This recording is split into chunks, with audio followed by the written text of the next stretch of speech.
Ladies and gentlemen, welcome back to Sao Paulo for live coverage of the Intel Extreme Masters in Sao Paulo 2014. Fantastic to be back here again at the campus party.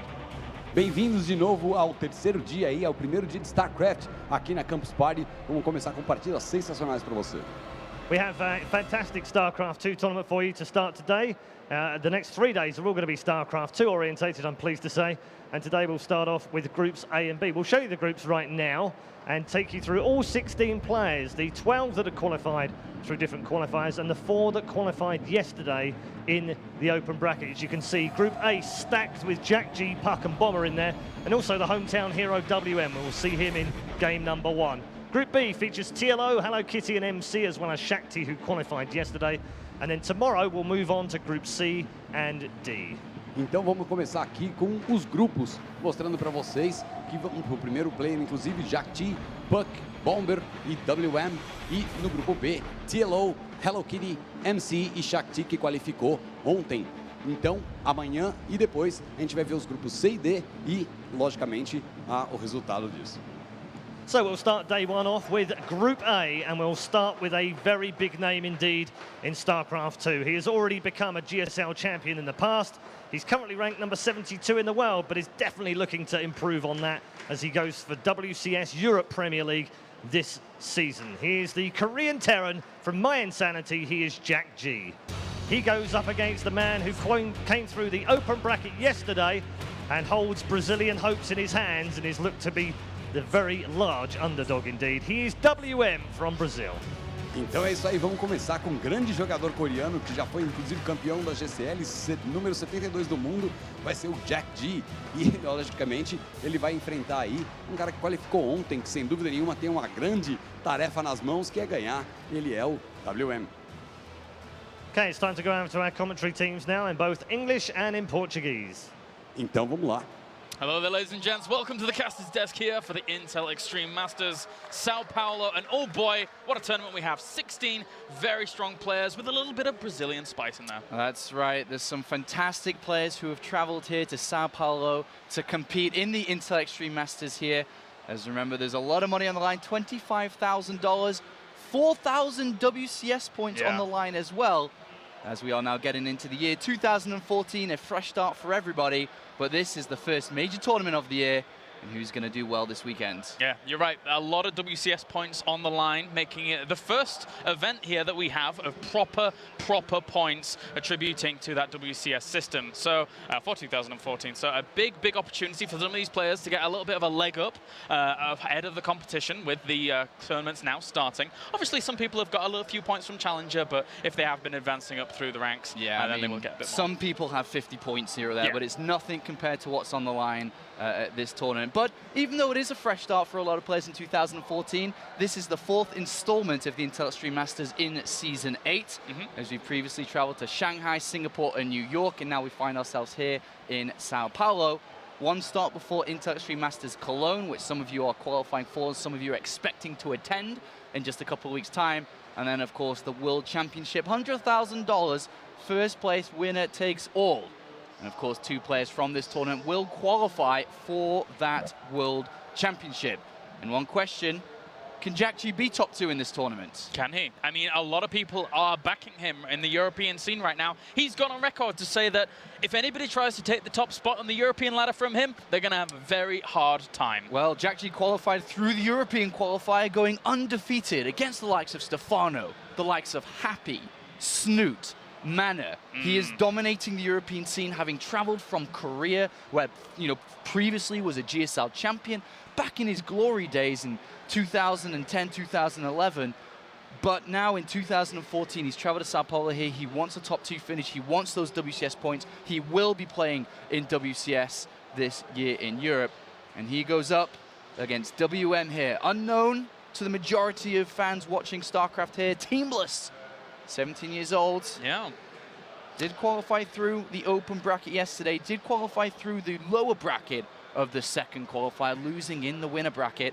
Took a couple of names under his belt, but of course is going up against a absolute giant here. Yeah, he really is. Jjakji, you know, being like, he was the youngest GSL champion up until the point where Life appeared on the scene, and that was a long, long time, considering Jjakji took one of the first GSLs during all of that. But WM, a guy that not many people know about, he's very, very happy to go for things like counterattacks and use heavy meter play. Never, ever, apparently, goes for things like swarm host. He's not a big fan of that kind of play, so he plays a very, very mobile style, which, you know, as, you know, playing a little bit of Zerg myself, I do love. I really love seeing Zergs being able to employ that super, super mobile style. But Jjakji's style is very ordinary, I think we suppose is the best way to call it. He just plays the game standard. And when I say standard, he uses the most common and most popular builds that Terran players can use in every single matchup.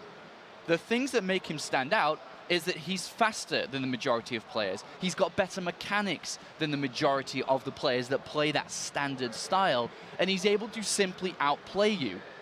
But one weakness I think we can say of Jjakji is he plays the same game in and out, mostly. His style is the same in and out. Sometimes he does adjust his builds, well, that could be a potential weakness if you know how your opponent is going to play. Is that something WM can exploit here? But no matter what the case, he's the complete underdog in this. Oh, yeah. I mean, the odds of him winning this I don't know if they're existent. They're pretty low, man. They're pretty low. It's very, very difficult for him to go up against a well-established champion, as Jjakji, as you said, in 2011 was the youngest at the time GSL champion. But now in 2014, he's come to conquer Europe. He's traveled to South America first to start his 2014. Yeah, he's doing all right about it in Europe, to be honest with you. Doing very, very nicely. But as I say, previously, WM was known as Eric, so that is the name that he shall be playing under now.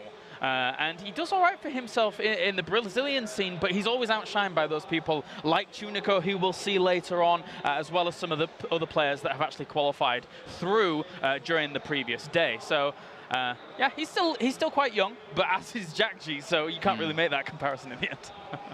So the way that the ladder maps, or should I say the maps work for this tournament, is very similar to WCS. I mean, it is exactly the same, should I say, as WCS, which means that there are 7 maps in the ladder map pool, which you play in day out if you are playing StarCraft, and then you have a couple of vetoes each, leaving with 3 maps, and then, of course, you choose between the 2 players which maps we want to start. It looks like both players are now ready, though, Kolaris, and we can begin with the first streamed game of the Intel Extreme Masters Sao Paulo. Of course, the open bracket was played yesterday, but for us, it's our first day here. 16 players fighting out for $25,000. Each of them so far have banked $350 just by being in the top 16, and that does start to increase every further step you make in this tournament. Certainly does. Jjakji's looking to pretty much take it all. If he went with anywhere without a first or second spot, especially since the announcement of Katowice, that would be a little bit hurtful for him. But now, guys, we can get into game number 1, as we have spawning down to the bottom right-hand corner here as our blue Terran, representing my Insanity. It is Jjakji.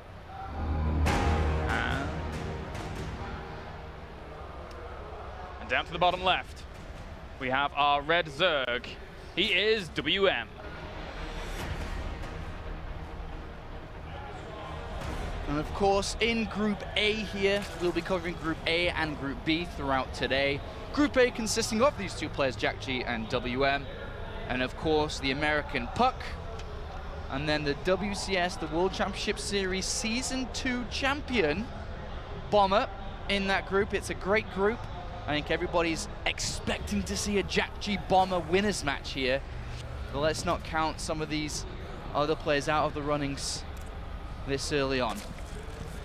Certainly so. I mean, people like Jjakji, very, very strong. WM, you know, maybe we could see an upset. Maybe we could see an upset, but I don't really, I'd be surprised if we did, as Jjakji's just looked so on point as of late. WM probably going to try and catch his opponent out with counterattacks, surprise Jjakji a little bit, but how do you do something like that against a player that is so, so strong? Yeah, he's absolutely incredibly strong. Jjakji's just going to open up with taking a barracks on 12 supply here, and then the refinery on 12 as well.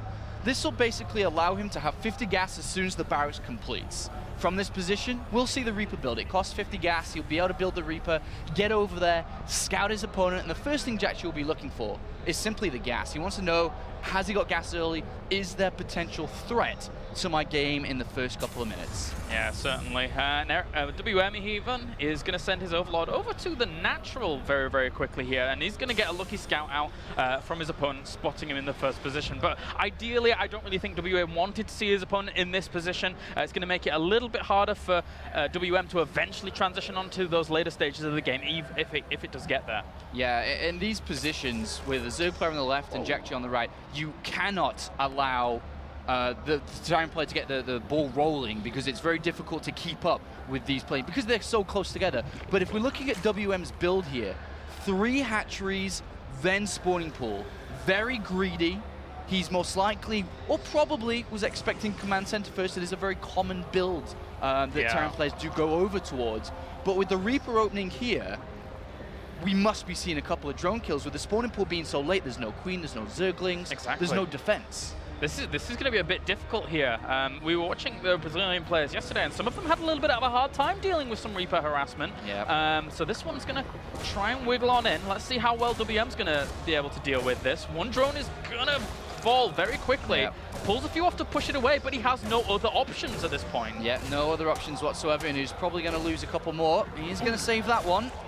And I think, you know, we're expecting to see a couple of drones die here because of the late spawning pool. Of course, with 3 hatcheries, he's able to reproduce a lot faster with the extra lava he'll have from the 3 hatcheries early on. But he's only lost 1 so far. Oh, 2 now. One. Yeah, this is getting a little bit sketchy. Second Reaper's going to enter the fray as well. The Lings are about to pop, but these Reapers can still bounce around. Oh, it has to be careful. That's a lot of Lings, actually. A lot of Lings. Yeah, so 2 drones have gone down. I think you could almost say that's expected from this point. He's going to start to lose another one here. So 3 in total, maybe a 4. Wow, and there we go. 5th even. Yeah, so nice harassment here by Jjakji so far, really exploiting the fact that his opponent has gone for a very, very greedy build and getting stuff done. And then if you look behind it, Jjakji's made no mistakes with his build. That's the speed of a player like Jjakji. He's able to do this harassment without messing up at all. Yeah. He's got his 3rd command center down. He's got his Hellions about to pop out. Tech Lab on the barracks ready to produce stim straight early in this game. But now with the Queens about to pop out, the harassment for now into the drone line is almost done. Well, it doesn't stop the Reapers getting damaged out to these Queens, softening them up for these Hellions, which will join the Reapers shortly here. Yeah, this is a difficult spot here for WM. Once and those even Hellions supply come blocks as well here, caused by a bit of pressure to the Brazilian. That is painful. He's trying to get those 2 Overlords out very quickly, and well, with those popping, he should be able to get a few more units out, but dealing with these Hellions, as you rightly point out, that kind of harassment here from a world-class player is going to be hard for WM. And Jjakji is taking smaller advantages with his build as well. Notice that the command center's finishing, you know, sub 7 minutes. That's actually pretty fast because he didn't get a bunker down. He didn't add on supply depots to make a wall off early on, knowing his opponent's build. He has a stronger economy as well with the drones that are being killed. It's a fantastic start here for the Korean, and here comes harassment stage number 2. 4 Hellions and a couple of Reapers. Let's see what they can do. Thankfully for Mr. WM, speed will finish here for the Zerglings in just a second, and there we go. But at the same time, how well will this really work out against that many Hellions? He doesn't really have that much defense. One Spinecrawler's trying to go up at this 3rd base, but even if that finishes, he could just go to the natural. Yeah, and Jjakji's allowing the Reapers to take the hits, of course, because they can regenerate here. And he's coming into the natural. 8 more Lings are coming, but it's only 8 more additional Lings. This is it's going to be very difficult for the Brazilian here to hold on. Yeah, it really is. A few more Lings just kind of trickling out of these hatcheries. There are so many in production, but it's not going to be in time as the Hellions have full control of this natural location. Drones will end up dying. Even that Queen might go down if it's not careful. The Lings do pop, but they're all running straight to the main. They're all trying to get around back here for the surround. Not the most amazing of positions. Yeah, Jjakji's just hugging the mineral line, going behind it, killing off as much as he can. Look at the supply difference. And this game is as good as over here for the Brazilian player. 18 more additional Lings. This is not a good start for him here, and he's been a little bit outclassed by Jjakji. Certainly has. The Reapers and Hellions getting everything done, and even behind this, Jjakji decides, I'm just going to take my 3rd. I don't really think there's a whole lot you can do against that with the heightened production facilities and the double engineering bay that we're seeing now out for Jjakji. Yeah, Jjakji's just going to hold off now. He's dealt a massive critical blow to his opponent, and with Stim just 10 seconds away from completing, double engineering base finish it, Starport on its way to bring out the Medivacs. Jjakji can't really do too much more damage with the amount of Lings out here, but Jjakji doesn't want to do any more damage from this point. He's got a fantastic economy. He's about to really ramp up his production with his barracks now completing and his army going to further increase.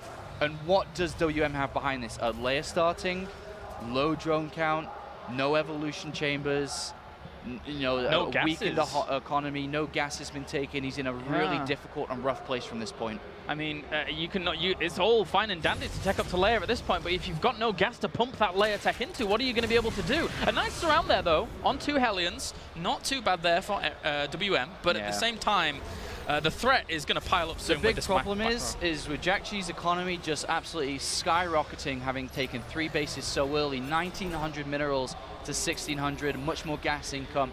We're going to see with the first 2 medevacs, Jjakji move out, and without bailing speed done, without any upgrades, because 1-1 is not that far away from completing either, Jjakji probably is in a position where he could win the game with his next movement out, which will be in the next 30 seconds. The medevacs are about to complete. His Marines are ready to go. Combat Shield is seconds away from completing as well.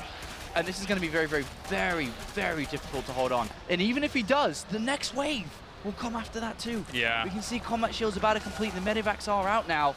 And Jjakji's just going to go for it. Lifting up, going to drop in the main. There's no overlords, there's no spotting. He has no idea about this.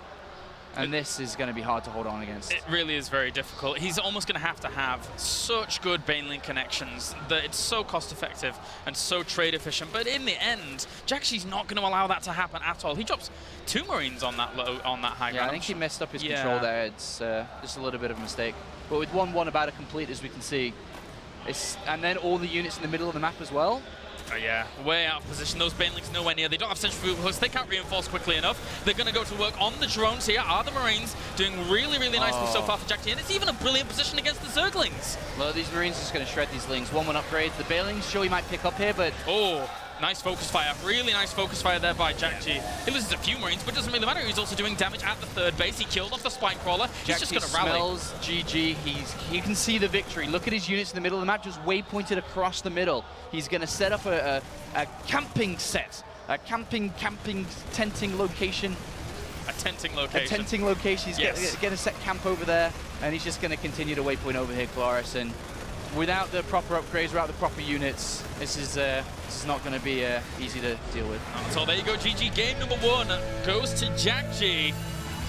And now WM has a very, very tough road ahead of him if he's able to, if he wants to take this series. Jjakji just looked monster mode there. Absolutely fantastic and clean play. The funny thing is, as we described Jjakji earlier, nothing special. Yeah. Nothing special at all.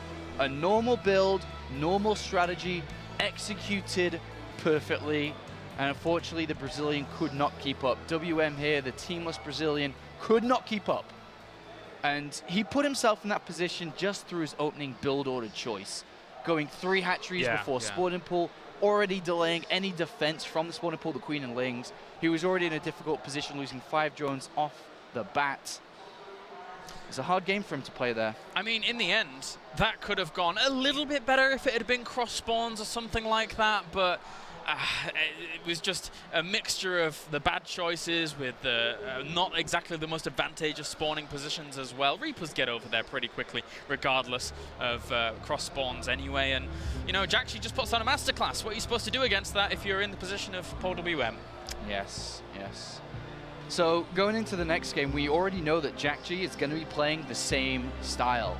When you're as good as you are, as Jjakji is, you don't try anything fancy. You don't want to go double barracks to win the game immediately, because that runs a risk, because if it's spotted or, you know, it's dealt with, the game's almost over and it's 1-1, and you don't want to be in that position. Jjakji knows he's a better player, he's a stronger player, he's a world-class player and can compete with the best. So he will play just a regular game, same, I'd imagine. And then it's all down to WM now. What is he going to do? Yonsu's a smaller map, which is our next one. There are chances to be aggressive. He could try to win the game early. He may just not play 3 hatcheries on this map and go into a regular one. We'll see.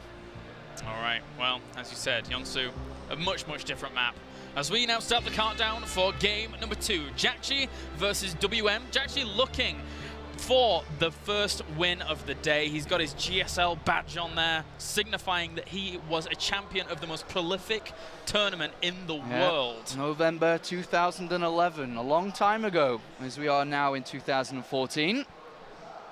But still, Jjakji, of course, has had a rocky couple of years, the past couple, but he's looking to have an absolutely blinder of a year this one. Oh yeah, I mean, it's crazy because in the end, we have Jjakji here who recently gave up his spot in Code S to come and participate in WCS Europe. So that shows the caliber of a player that Jjakji is. He was under the radar for a long, long time, but he was a Terran in Code S, man. There's not many of those left. He finished in 6th place in the World Championship Series Premier League in Season 3.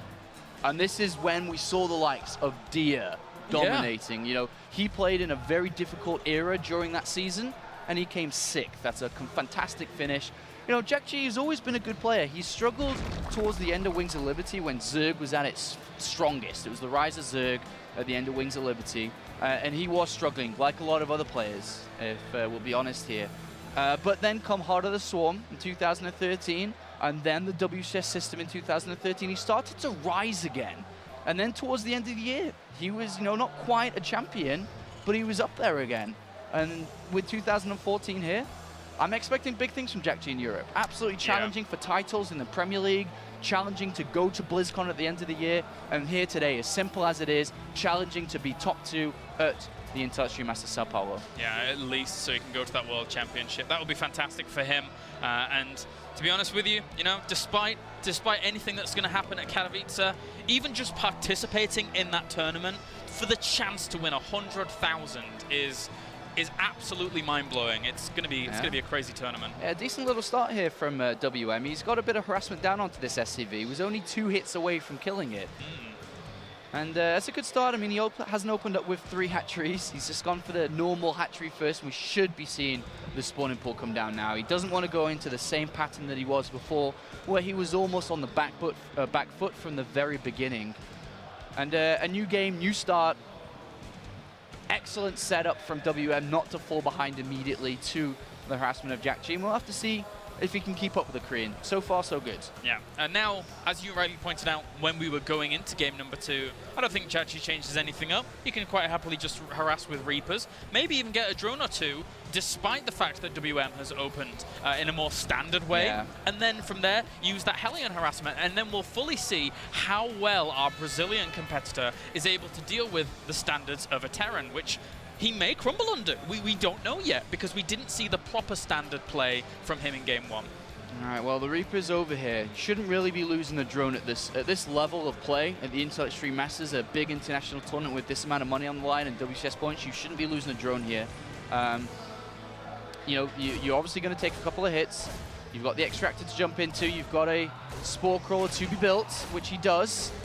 Nicely done. Sends out a few links to push it away. And he does survive. Excellent start here. Doesn't take any losses, but doesn't want to mess up with his build order. For example, he's missing an Overlord. He needs to build an Overlord. You know, playing at this high pressure, sometimes you do make those mistakes, because what's going to happen with the Queen's about to pop and he's about to lava inject, he can't really build anything. He does squeeze in that Overlord at 28 out of 28, so he is supply blocked at the moment. Certainly a little bit of delay there, trying to get to that drone, blocking off there for a second onto the Extractor. A little bit of fortunate position for Jjakji, but WM manages to squeeze on past. He does squeeze on past, and now the supply block's gone, he can open up his drone count once again and get those Queen's Rock. He's going to have to build another Overlord pretty much immediately there, and he does. But so far, so good. As back at home, Jjakji is just playing very normal. I think the difference here, though, is he does have the second Reaper, or it's at home, okay. So Jjakji playing even a bit cautious himself, having the second Reaper at home here, in case Lings ran around the Reaper that he didn't see, that could harass him, as currently without the Hellions out, there's no defense at home for Jjakji, which is the reason for that Reaper being there.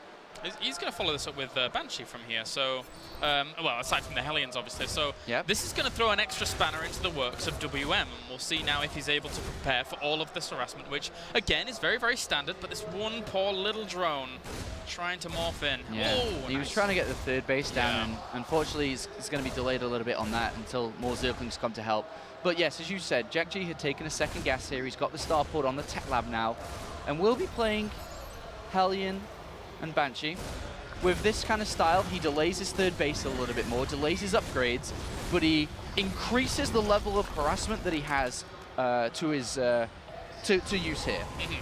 And this is saying that, okay, you didn't deal with it very well last game. Let me play it even harder this time, and can you deal with it? Nice control here so far by Jjakji, trading very nicely. Doesn't want that Reaper die, but it does in the end. Those Zerglings connect with it pretty well. And a second Reaper will actually fall, so that's going to deny the tanking ability from these Hellions, as they'll have to just rely on their own shields. And even one Zergling manages to sneak in a Hellion kill, so it's not going too badly for WM, but he does lose another Queen. Yeah, and remember the Banshee's going to pop out in a second, if not already out here. And yeah, it is making its way over, so... Yep. And how many Queens does he have out? He does have 2 across these bases. The creep spread... But 2's not enough. Yeah, it's not... Because you're not going to bring the Queen from the main base to come help defend the third. There's no creep spread. He could end up losing his third hatchery here. He could do. That's quite a lot of links to hold him at bay, but we'll see. Because now those Hellions are going to go to work on these. And that Queen is going to be very, very hard pressed to defend against all of this. As constantly Jjakji now puts on the pressure, trying to kill off as many Zerglings as possibly can do, microing back and doing very well, really not taking too much damage. WM's under a lot of pressure once again. Yeah, a lot of pressure, and as the build described and the strategy described, Jjakji was going for the pressure. He wants to put it on, and he is. He's doing this excellently. Yeah, and microing back around those mineral lines. I feel that the drones might have to be pulled to try and help this out, but even that's going to be really, really hard to make work. There's a few more links on the high ground, but Hellions just constantly flood in, and even if they get cleaned up, another bat is on the way as well. So this is just spiraling out of control here for WM. Yeah, Jjakji has got his third command center on his way, double engineering bay behind it. It's not a good start here once again, and I think as expected, the Korean player is outclassing the Brazilian who made it through the open bracket, WM. Maybe these Hellions just still dancing on around as well. So right now, the Queens, they can't contest with these Banshees. The Banshees are having full free reign over this location. And, well, Jjakji's trying to control everywhere, but the Banshees are just doing everything for him. He doesn't really do too much else. Yeah, the Banshees have killed, with the Hellions, 14 drones, couple of Queens. There's a very weak economy once again, just 26 drones compared to 3 command centers and up to 50 SCVs. Even this counter-attack set up there by WM gets pushed back immediately by the Hellions waiting at home. And if he loses that hatchery, which looks like what may happen here. Certainly does. That Queen should maybe get out just in time here to be able to try and push it away, but still, 3 Banshees out now. Just too much for our Zerg player to deal with. WM trying to go for his standard go-to counter-attacks like you mentioned before, but even that is not going to work. A little bit of a sloppy control there by Jjakji, loses 1 Banshee, but still. He's going to go for the hatchery kill here. He knows his opponent is bleeding, cloak activated. Spore Crawler gives that one, well, detects that 1 Banshee, and with that hatchery down, he's, oh, this is rough. Yeah, very rough indeed. Completely strangled on multiple angles, and poor WM here in series number 1 of his tournament. It's not going so well. He even sees all the production that Jjakji's adding on behind this. So even if he was somehow to deal with this torrent of aggression that we're seeing from Jjakji, it's just going to be too difficult to deal with a follow-up. Yeah, absolutely. Jjakji's played this series out fantastic. Game 1, spotted a weakness of his opponent, which was the fact that he was weak under this heavy aggression and heavy pressure play. And now Jjakji in a dominating position. WM not going to give up though. Not going to give up here. He would, if he lost this game, have to go up against the loser of either Bomber or Puck. 2 well-established players in the StarCraft 2 scene. And it only gets difficult, more difficult here. Yeah, it really does. A few more lings in production here for Eric to try, WM to try and get this going, but with 1-1 even finishing up whilst an evolution chamber was killed off and only +1 carapace halfway done right now, as he needed extra gas or just extra anything, extra money to actually get that defense going. This is so brutal. Jjakji's just, he's on the victory march right now. Well, Jjakji's a tournament favorite here, Clara. I think a lot of people, are expecting Jjakji to do well. He's got a lot of fans. And he wants to play against Bomber in the winners match, another expected player to make it through strong in Group A. And Jjakji now with the relentless waypoints of units from this position. All the barracks have reactors on. He's building 13 Marines at a time. A fantastic setup production. 112, 110 supply, 3rd command center down. He's not even upgrading 2-2 at this point. He knows his opponent, through losing the natural hatchery, through losing multiple drones, is down, is hurt, is bleeding, is almost dead.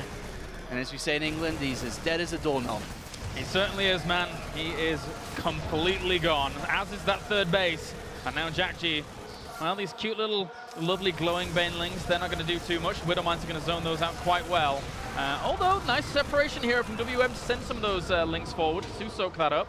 But Jjakji, 100 supply ahead. Yeah, look at the minimap just tells the story of this game. Just, you know, waypoint rolling units out here. Yeah. Remember, that kind of style is meant to be for the Zerg, the Swarm Zerg.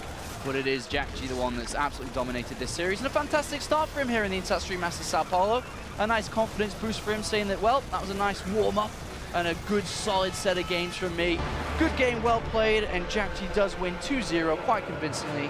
And as many people would say, an expected result here from Jjakji. New edition, or newish edition, should I say, of My Insanity. And Jjakji, great start here. Yeah, impressive stuff by our Korean Terran, who now advances on to play either against Bomber or Puck in the winners match here in Group A. As we say, Bomber versus Puck is going to be up next. That's right. Which would be nice. That is right. All hope is not lost, though, for WM. He still has another game to play in Group A. And he, like I said before, will be going up against the loser of our next game on this stream, which will be Bomber or Puck. It's going to be brought to you by Rotterdam and Todd in a couple of moments' time. The other commentators at this event, that's going to be a good one, and it should be a decent game. Puck is confident going up against Bomber, but of course it's Bomber. He's a fantastic player. Yeah, and Puck doesn't feel all too confident in his PVT as of late. He feels it's his worst matchup, so that could be a tough little spot here for Puck, especially since he has to go up against Bomber and then maybe even Jjakji later on. Yeah, and of course Jjakji now can go back, take a sip of water, get a towel and wipe the sweat off his face. It is blinking hot here in Brazil, and prepare mentally to go up against his next opponents. All right, well, guys, that does it for our first series here at the Intel Extreme Masters Sao Paulo, and that does it for our first game. So we shall send it over to Paul on the stage.